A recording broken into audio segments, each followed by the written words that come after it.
Halo sobat, apa kabar? Ketemu lagi di channel Naga. Di sini saya akan melanjutkan film Donghua full spoiler. Tanpa lama-lama lagi kita tonton sampai habis.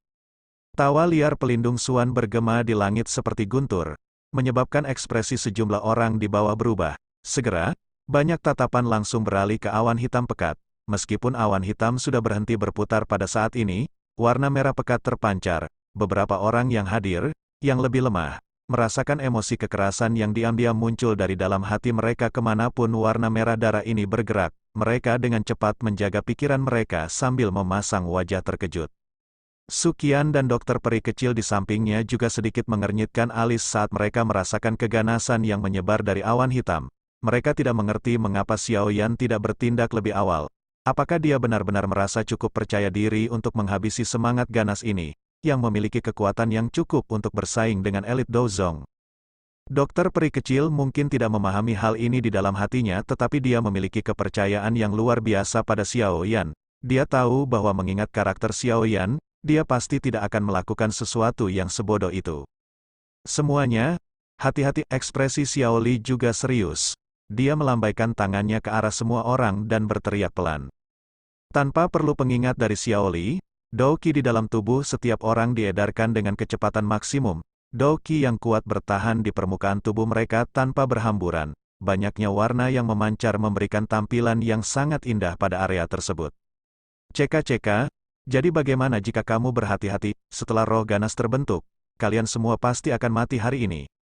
Tawa aneh pelindung Suan tiba-tiba terdengar dari awan hitam. Segera, awan hitam itu beriak dan mulai menyebar dengan cepat. Dalam waktu singkat, awan hitam yang menutupi langit di atas lembah menghilang sepenuhnya. Sinar matahari yang hangat sekali lagi tersebar dari langit. Namun, saat ini, semua orang tidak merasakan banyak kehangatan dari cahaya tersebut.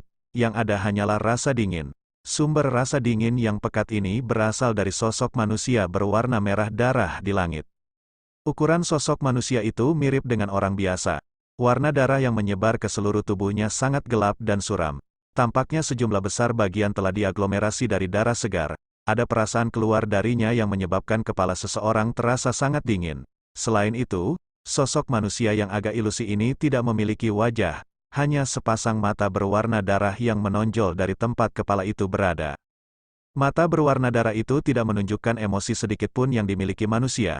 Hanya ada semacam kekerasan dan niat membunuh yang tak ada habisnya. Benda ini pada dasarnya adalah monster yang dilahirkan untuk membunuh.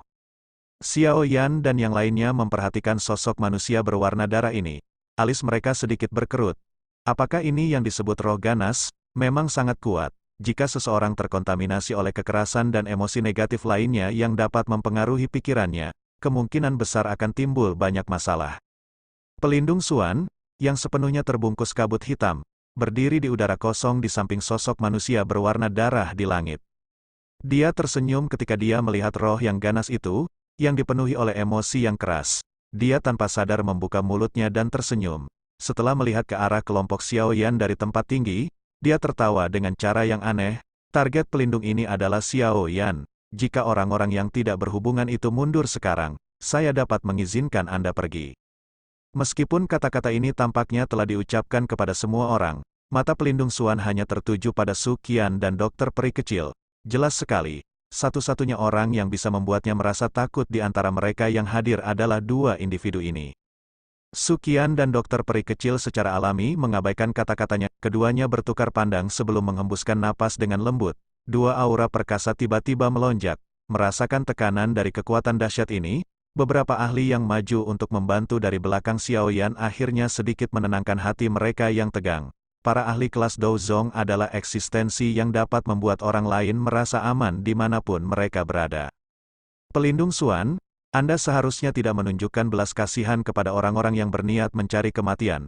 Orang-orang ini adalah orang-orang yang tidak akan menangis sampai mereka hampir mati. Wajah Han Feng tanpa sadar menampakkan senyuman saat melihat pelindung Suan berhasil menggumpalkan roh ganas itu. Dia mengangkat kepalanya dan tertawa keras.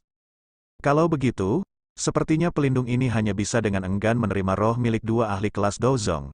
Ceka-ceka, jika aku memiliki dua roh ini bersama dengan dua jenis api surgawi di dalam tubuh Xiao Yan, yang penghargaannya bisa lebih besar daripada milikku ketika aku kembali ke aula kali ini, pelindung Xuan berbicara dengan nada sinis.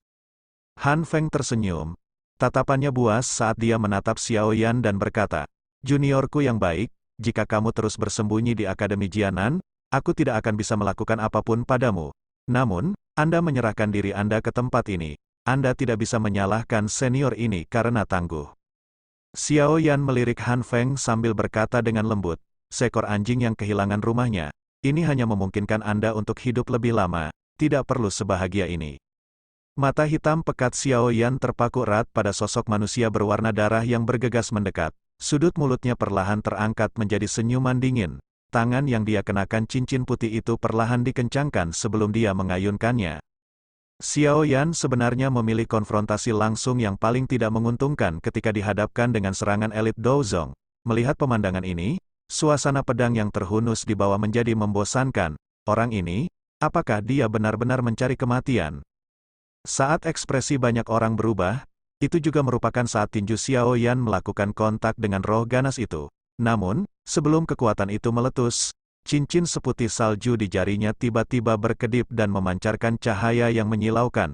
Pelindung Xuan, yang memiliki hubungan spiritual dengan roh ganas, mengubah ekspresi saat cahaya kuat ini muncul.